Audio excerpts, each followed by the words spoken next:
back on the record and back from break. At this point, the attorney's going to rest and here with us.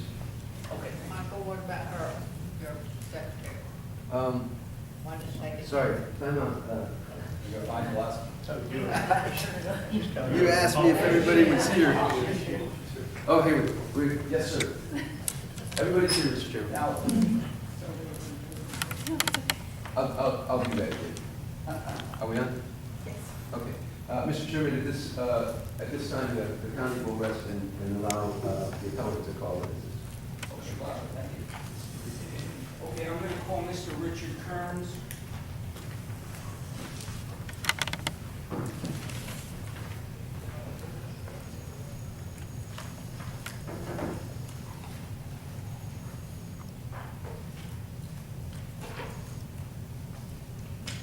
Good afternoon, sir. Would you state your name and record? Yes, sir. My name is Richard Davis Kerns. And you were here earlier this morning, correct? Yes, sir. Thank you very much. Okay, Mr. Kerns, you are the appellant in this case. Are you appealing your termination? Yes, sir. And your suspension? Have you been a senior correctional officer with Volusia County? Yes, sir. For How over long? 10 years. Over 10 years. Okay, and at the time that you were suspended in August of this year, were you a senior correctional officer? Yes, sir. Can you just tell us, just basically what you do as a senior correctional officer? I work the Delta shift, night shift. I'm charged with care, custody, and control of inmates. We have various duties throughout the night to get done. We have to get them out for their visits, make sure we get to those on time. Taking their medical appointments, we deal with the med pass, making sure, the inmates are taking their pills and not trying to hide them or hoard them. And multiple times, I've worked a lot of units alone, myself, because we've been short-handed, not because of call-outs, even just because we were short.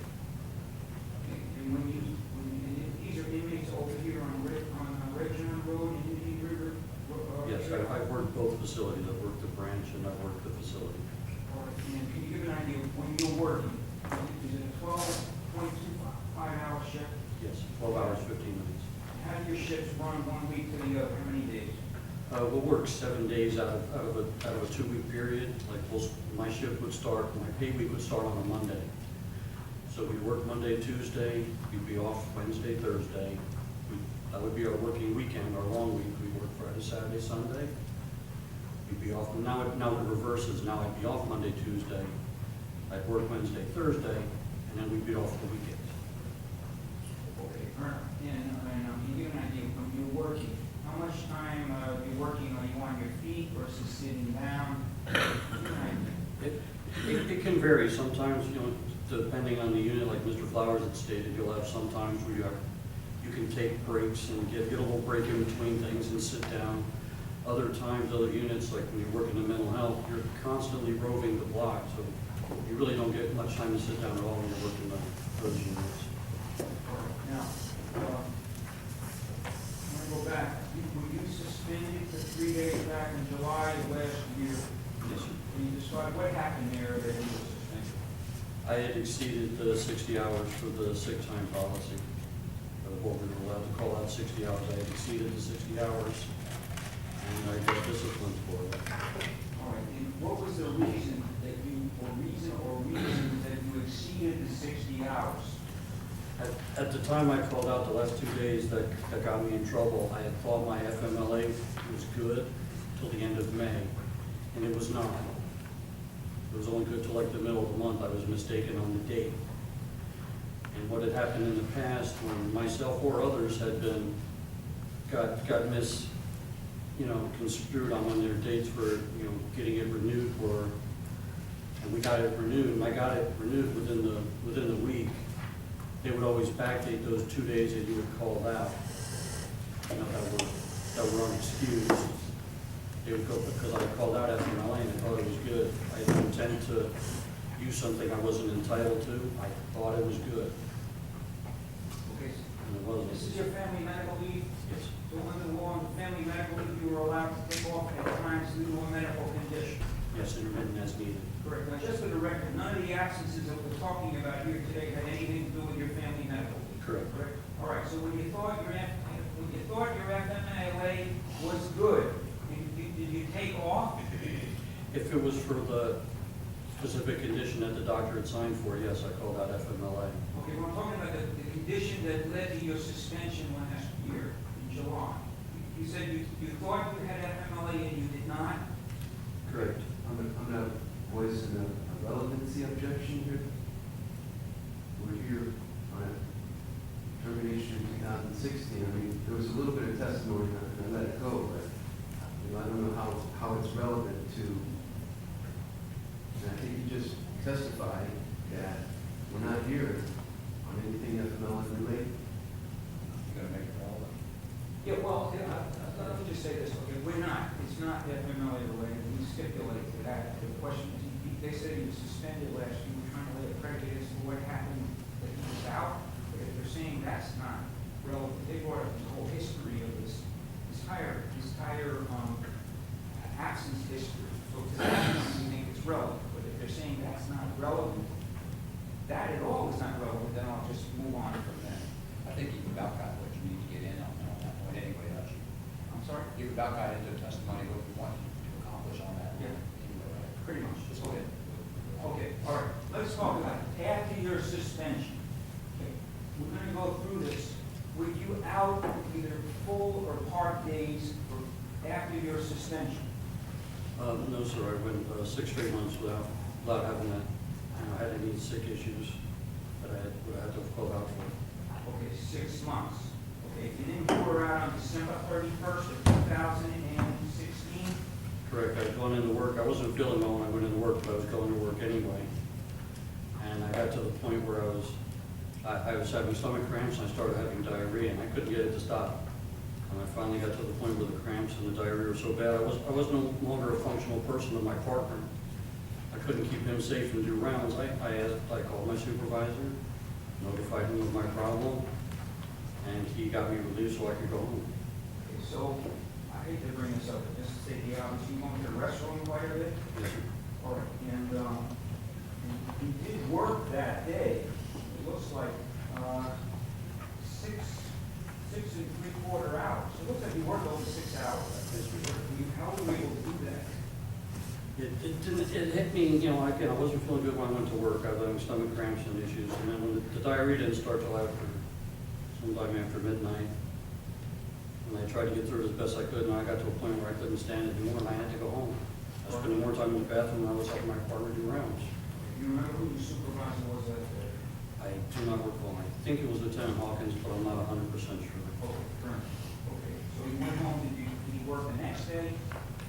The first No, I was off those days. You were I off. spent most of my time either in bed or I was in the bathroom having diarrhea. I did not, you know, I didn't do it to take time off. Did you do anything to restore your health? I started taking Imodium, and that got my system back right so I could go back to work the next scheduled duty day. Or, you know, it looks like under the record, you remember being off January 24th, 2016? Yes, sir. What happened on that day? That day, we had, my wife's daughter and grandchildren had come to stay with us because she was having some family issues. And the kids came home one day from preschool and daycare sick, and by the end of the week, everybody in the house was sick, throwing up, diarrhea. I mean, there was no stopping. Even my wife, whenever gets sick, was sick. Okay, so what happened with you?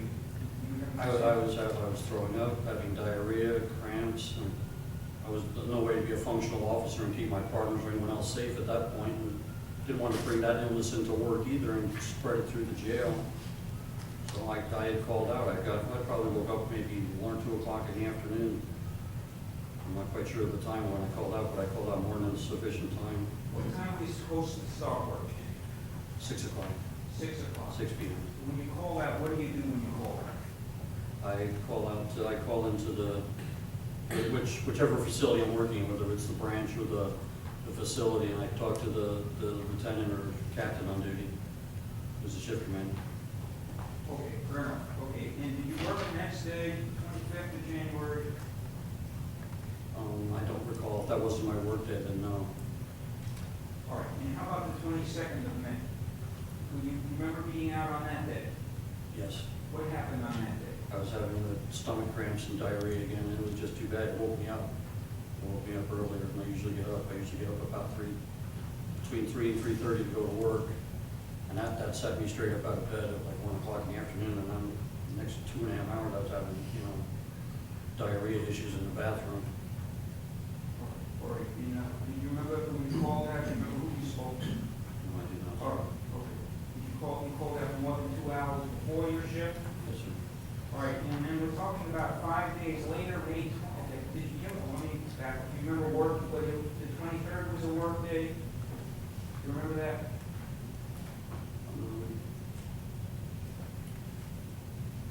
I think that was our working weekend, if I'm not quite sure. I think that was our working weekend. I think it was a Saturday I called out. Okay, and you remember calling out, you remember being ill on May 27th?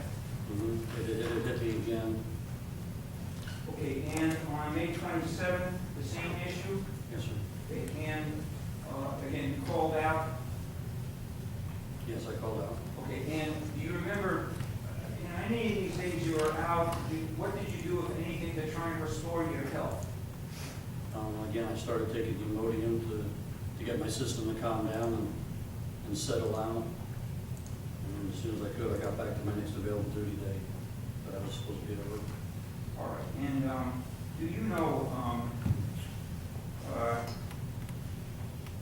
do you have a particular health issue where this comes up with the cramps and diarrhea, stomach problems? Not that I've had specifically diagnosed with a doctor, no. Sometimes it hit me. I've had a real good year.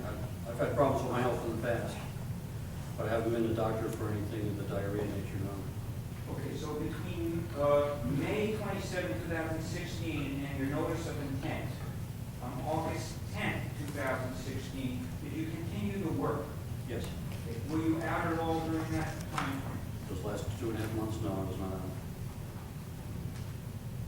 And when you're out, what's your understanding, let's say you take an unexcused absence, how that affects your leave time or any of your benefits with the county? We accumulate personal leave time that bank to use for whether it's for out sick or vacations. I earn about 9 hours and 41 minutes a pay period every 2 weeks.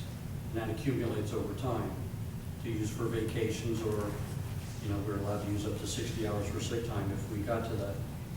If we had to use it, we were allowed to use it for that first sick time. All right, and so is your understanding if you use that time, that somehow your sick time, your leave time goes down, the number of leave hours goes down, it might affect your vacation? Correct. I might have time for vacation. Now, you've heard some testimony here today that you sometimes take time off so you can extend the amount of time, the days off that you have in a row. Is that? That's what was said, yes. And what, did you ever do that? No, sir, that was never my intent, to get it to take extra time off. It would appear that way to anybody who didn't know the nature of our work schedule. I don't know if we can. Okay, you have a little graph that you computed on, Yes. that you completed on the days off, the days that you have on? Like, for instance, if our work schedule started on like just for instance, December 5th, Monday, Tuesday, that was my Delta shift.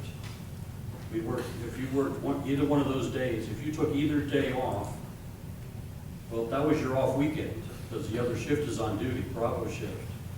So that would have given you Friday, Saturday, Sunday, Monday off if you took Monday, for instance, extending your days off.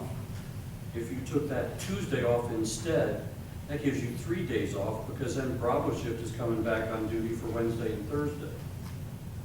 The only day you could not take off and not make it appear to look, wrong for you would be that Saturday, the middle weekend day you worked, of your 3-day work weekend.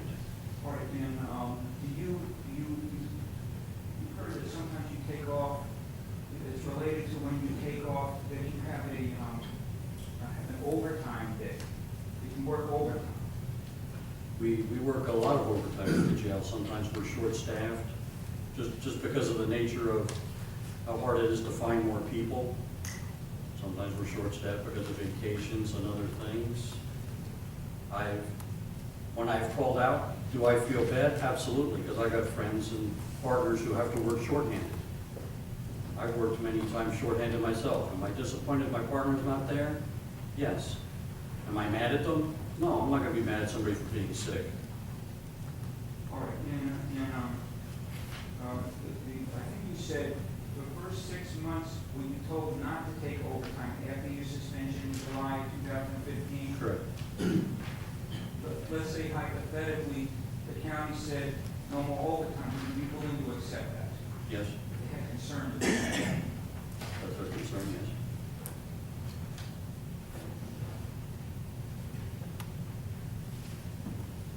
Now,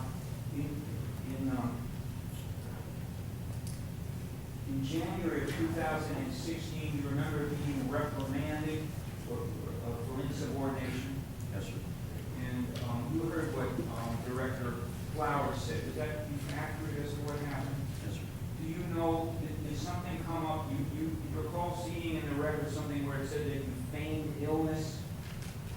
Yes, sir, I wasn't thinking clearly at that point. I had safety issues to deal with this new system we've got, and nobody would listen to our concerns. And I literally just, lost my cool. I made a sarcastic comment about not feeling well. I had no intent to follow through with that and go home sick. Right after a briefing, Captain Mason came up to Unit 10, and I knew he was mad at me. I didn't even have to look at him to know he was very upset with me. And he pulled me aside, private chat down the hallway, and he chewed me out. And he was right in everything he said. I apologized profusely to him.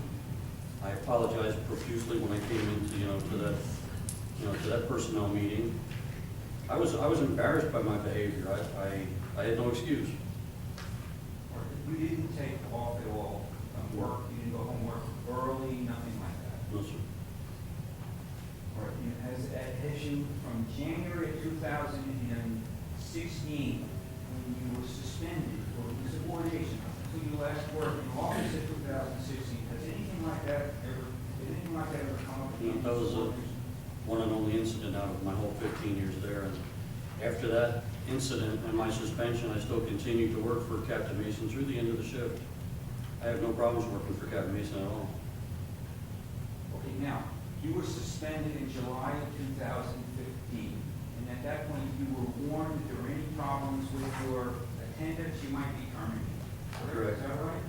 What, if anything, did you do to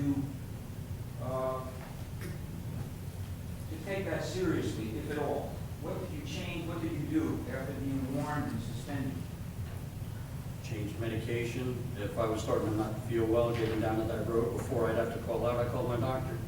And I'd make doctor's appointments on my days off, so it wouldn't interfere with me getting to work. And do you know why it is that you have these 4 days off, even going to the doctor and changing your medication? Do you know why? No, sir, other than just some kind of virus that I'd maybe picked up. I couldn't say right now.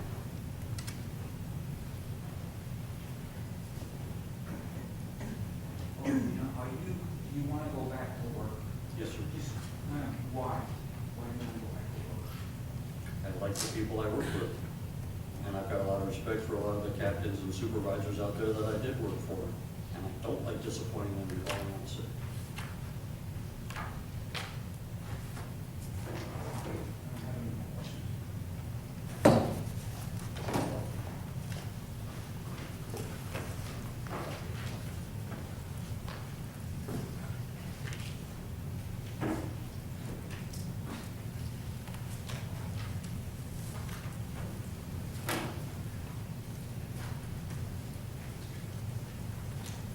Mr. Kerns, you've been disciplined several times for those absenteeism, have you not? Yes, sir. You've established that habit. Yes, we have. Now, along the way, has anybody offered you help to address these things? No, sir, I took care of my problems on my own. But you also didn't ask for help, did you? No, sir.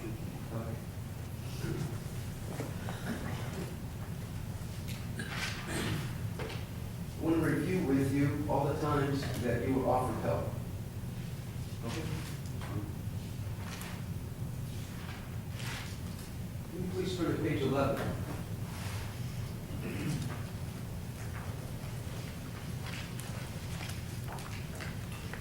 This is related to your suspension for insubordination. Do you recall receiving this document? Yes, sir.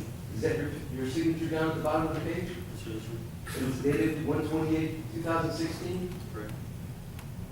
It's the beginning of this year, about 11 months ago, was it not? Yes, sir. Okay, it says up in at the end of the first paragraph, well, the first paragraph says, you have been employed with the Division of Corrections for a little over 14 years, right? As a senior corrections officer, you have the knowledge and experience to perform your duties, and you're expected to model appropriate conduct for other staff and inmates. Your disruption and insubordination during briefing is completely unacceptable. That's what it says, right? Yes, sir. And then down at the bottom, you then feigned illness when you did not achieve what you wanted. While you did not follow through with your report of sickness and depart the work site, and you apologized to Captain Mason and agreed to make the new system work when the captain came to Unit 10 later in the morning, later in the evening, this does not alter the seriousness of your misconduct. You recall that, right? You testified on direct exam consistent with that, right? Yes, sir. That's accurate. So then, I asked you if anybody had offered you assistance. Go down to the second paragraph, which begins with conclusion, and read the last sentence for us. Well, I'll read it for you. If there's anything I or Dr. Ford can do to assist you to improve performance, please let me know. Right? You didn't follow up and ask, did you? I didn't need to, sir. I know my job when my supervisors give me orders or policies I have to follow. This was a one-time aberration out of my whole career. Please turn to page 17.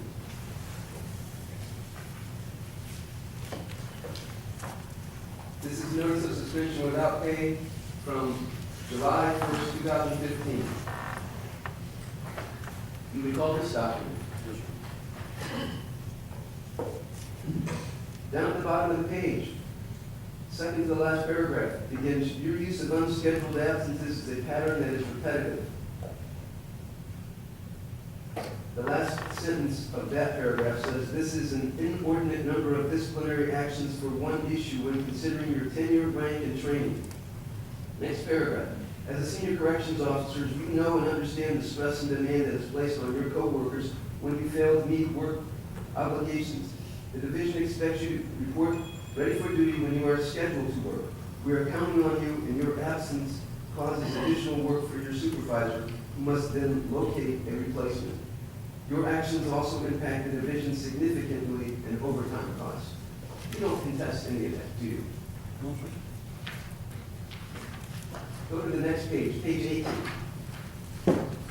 You have been disciplined previously for violation of the policies and procedures regarding unscheduled leave. Please know that any further violations of any division or county policy will result in more severe discipline, up to and including dismissal. Here's the invitation.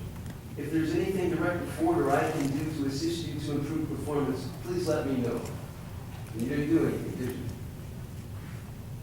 Again, from the time of this last suspension, I took the sick call policy very seriously, and I had never any intention of violating it again. I changed medications as I needed to. I went to the doctor as I needed to. And I went 13 months with just taking, the 3.5 days that have been stated in this last letter off. And they were due to illnesses.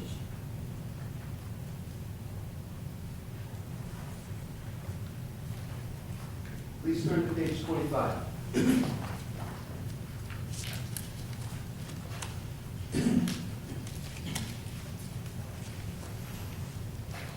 Isn't it true, up there under the dates and of your disciplinary history, about the middle of the page, where it begins, your use of unscheduled leave is a pattern that is repetitive, that's the same paragraph, isn't it? Yes, sir. And the next paragraph under that is a senior corrections officer, it's the same exact paragraph.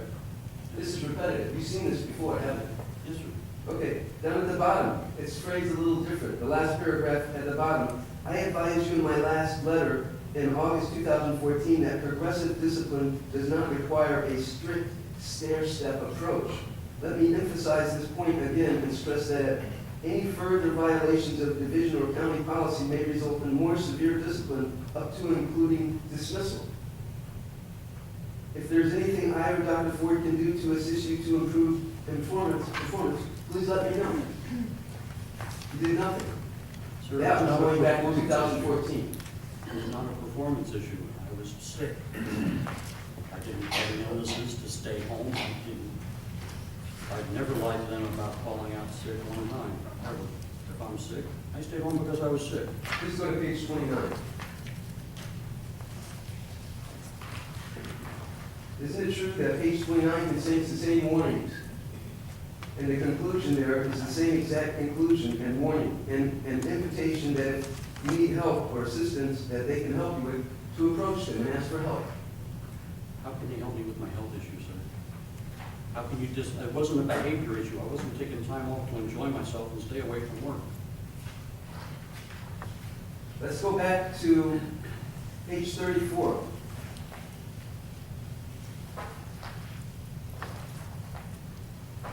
Same warning, same advice, same invitation.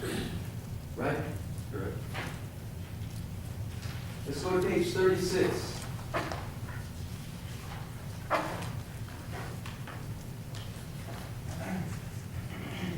Page 36 is a written reprimand you got in May of 2014. Remember that? So you have missed some more days. It's the same warning. Is it not? Yes, sir. A little bit different paragraph there. As a result of the seriousness of your conduct and consistent with the recommendations of the supervisors in your chain of command, I'm issuing this written reprimand for your failure to follow division policy. Of the 10 corrective disciplinary actions in your file, 7 of them are related to excessive absenteeism or not reporting for duty as scheduled. This is an inordinate number of disciplinary actions for one issue when considering your tenure, rank, and training. It concludes with the same invitation. If I can be of any assistance in correcting this behavior, please let me know. You didn't correct the behavior, right? It was not a behavior issue, sir. It was a health issue.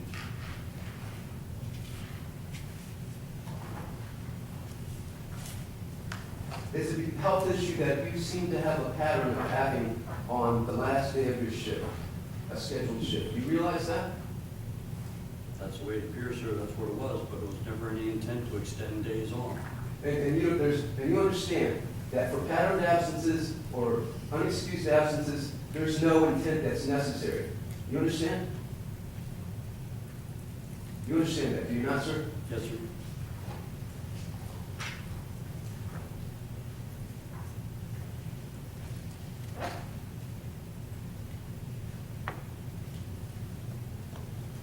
Please turn to page 40.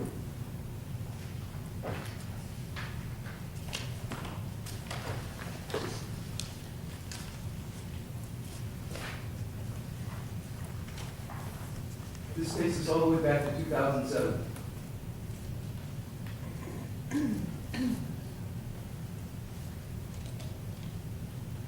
The last sentence of the second paragraph reads, after another administrative review, it was determined your performance in this area is still unsatisfactory and correction on your part is necessary to avoid further disciplinary action. There was no correction, was there? The answer was health issues that this year from the last suspension, I knew I had to make significant corrections so I wouldn't violate policy and go over the 60 hours. No, this is back in 2007. I understand that, sir. You continued to have excessive absenteeism issues throughout the years. Did you not? Yes, sir. I've had health issues. So,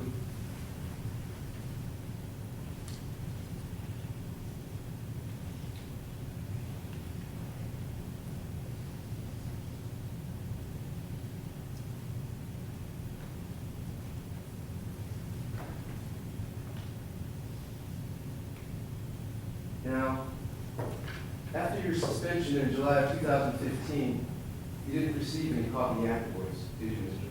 Kerns? No, sir.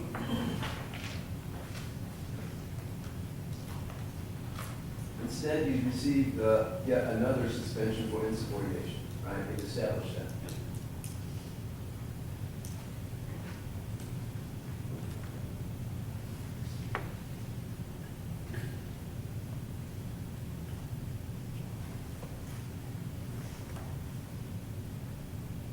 Now, throughout this period of time, you had ample leave to deal with your health issues from other sources, did you not? Yes, sir. You even took a leave of absence without pay, an extended one, did you not? Yes, sir.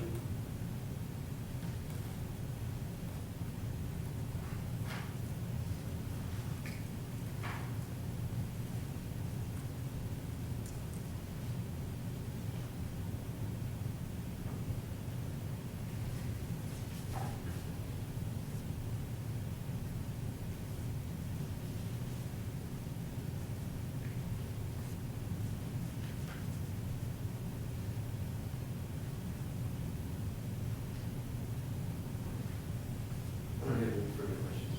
Mr. President. Thank you. Yes, sir. Director? Yeah, just a couple, thanks.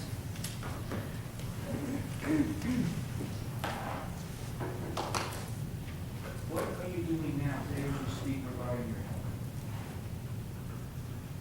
Let's work right now. I'm not taking any medication right now except for my regular allergy medication, so it keeps me breathing. I don't have any asthma attacks or sinusitis issues. I haven't had any diarrhea incidents last couple months. I'm feeling good. So I'm ready to go back to work. Let's say you went back to work. What's the, say you wouldn't be able to get sick or stomach diarrhea issues again? I can't stop that. If it happens, it happens.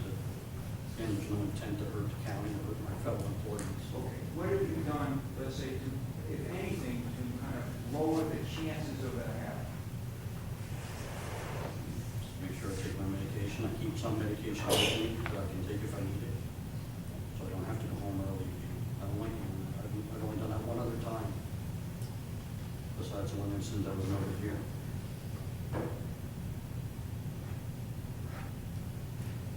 You've never been demoted, you've never had a last clear chance? No, sir. None of that's ever happened? No, sir.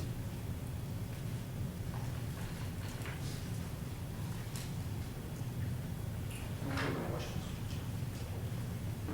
Nothing further, Mr. Chairman. Any questions from the board? Okay, I just have a couple questions. Just some points that I want cleared up, and I want to understand. First of all, you stated that you want family medical leave, Yes, ma'am. and I want to know, you said that you weren't sure if your family medical leave was good or not. You were very unsure at the end. Yes, ma'am. That May, because this was 2015, May 2015, I had taken 2 days off in a row. I was having severe allergy asthma issues and sinusitis and couldn't breathe and couldn't get up any energy to go to work. I thought it was good until the end of the month, and it was not. So those 2 days that I called out FMLA got changed back to excused absences, which put me in violation of the policy. When you signed up for that family medical leave, when you chose to go on it, I assume you had papers to sign, is that correct? Yes, ma'am. And when you signed those papers, was there anyone there when you signed the papers so that you could ask questions about the family medical leave? I understood it was good from, because I guess I got it at the end of May the year before, and it's good for a year. Okay, but answer my question, was there anybody there when you signed up that you could ask questions about the family medical? Yes, Did you ask questions? I mean, when you walked out of that room, did you understand? I understood it, yes, but I had just forgotten the date it was, it expired was all. And then I have another question. Actually, Mr. Glasser addressed it, because my question was, what are you going to do if you go back to work? What are you going to do to restore your health? And the next question, and the last question I have is, in all of this, and I'm sitting here listening to all of this, and I understand and believe from the director's testimony how stressful the job of the corrections officer is. I wouldn't want to do it. And I believe that. So here you have these health issues. Do you have any idea what triggers these health issues? I- And where I'm going to there, I'm sorry, where I'm going to there is the stress of the job. I don't believe so, because I've gone plenty of times without having to take any sick days because of it. I've worked, my average year, I worked anywhere from 200 to 400 hours of overtime. And I know that doesn't negate violating the policy, but I've worked plenty of units where I've had to work short because my partner got pulled to fill one of the other positions that Mr. Flowers pointed out, that has to be manned with 2 or more officers. And I've had to work my unit, by myself, and it is very stressful. But like I said, I'm not mad at my partner or mad at the person who is sick. I was just wondering if the stress of the job was playing into your. I don't think so. I've had plenty of stressful jobs. I did submarines for over 6 years active duty. Another 6 in the reserves, same thing. Thank you very much. Yes, ma'am. Yes, I have one. You're saying that the pattern of your absences does not suggest anything. And yet, if you look at those, it does suggest that it's an intentional kind of thing. When you look at when you've taken I that, can understand that. that time off. And so I am not real confident that it's not intentional when you look at that. And then when you're saying that it's not a behavioral thing, but it has to be in one sense because it is evaluated on whether or not it can be dependent and how it affects the entire organization. I just, so what do you think about that with you? I'm sorry. you really- Explain, I guess I'm asking you, why does it appear, when you look at that Kerns reporting, why does it appear that it's a deliberate kind of leave where you're, I can understand based on the pattern, that we've talked about that we work, how it would look that way. But I did not enjoy that time off. I didn't do it to get extra time off. I was not enjoying myself. I was sick. or did you ever request a doctor to write an evaluation and put in your file explaining your illness and how these things occur? No, ma'am. So you didn't see any of that as maybe a responsibility to help people understand when you're taking this time off? I don't understand. To help justify, you're saying that Oh, it's I not. understand what you're saying. Yeah, no, I didn't So, go to the and doctor. yet you do not have a doctor after all this time you had to take and all the spells that you had with diarrhea and everything, you never ever had an opinion from a doctor. No, ma'am. I did just try to make, like the last suspension, when I did talk to Mr. Reckenwald, I did make promises to make changes in my health and to keep myself healthy and get to work as often as I could. And I only took 3 sick days out of a whole year. I made improvements. I was continuing on that path of making improvements when I was, got the notice of intent to dismiss in August. I'd gone another 2.5 months without any issues. And I was going to continue that. I haven't had an issue of it, since May. And in your evaluation on February 11th, I think it was, the fact, the dependability factor was really just 40%, which is, with a job such as yours and the impact that it has on the organization. See, I feel like your effort to improve and to really follow, even though you say it's not behavioral, could be different. I've been doing my best to make changes and come in as often as I could. That's all right. Thank you.